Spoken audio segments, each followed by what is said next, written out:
Dalam CD Ustaz kata paling common masuk syurga dapat 70 bidadari. Adakah dia kena jaga aurat juga? Jawabnya, bukan saya kata, hadis kata. Kita cuma nakal, pindah cakap. Faham? Maka kita dapat orang yang paling sedikit pahalanya.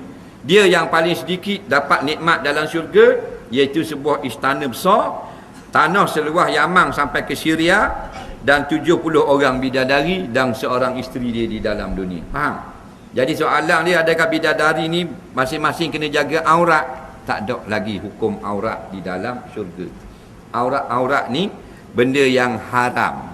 Adapun dalam syurga ada benda haram tak?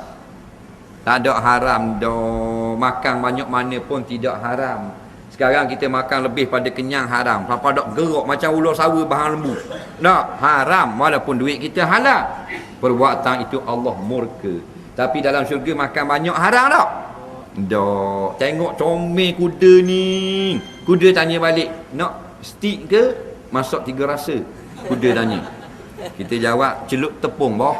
Celup tepung seekor kuda. Kita makan habis seekor kuda, kita buang tulang dia melambung-lambung, meleting-leting jadi seekor kuda semula. Faham? Dan berlari-lari di depan kita. Seronok? Seronok. Dah ada haram? Tak ada haram. Sebab wajib pun tak ada kok. Dia taklid syarak, hanya hukum di dunia. Ada haram, ada wajib. Ada tak wajib sembahyang jemaah dalam syurga? Tak ada. Wajib tutup aurat? Tak ada.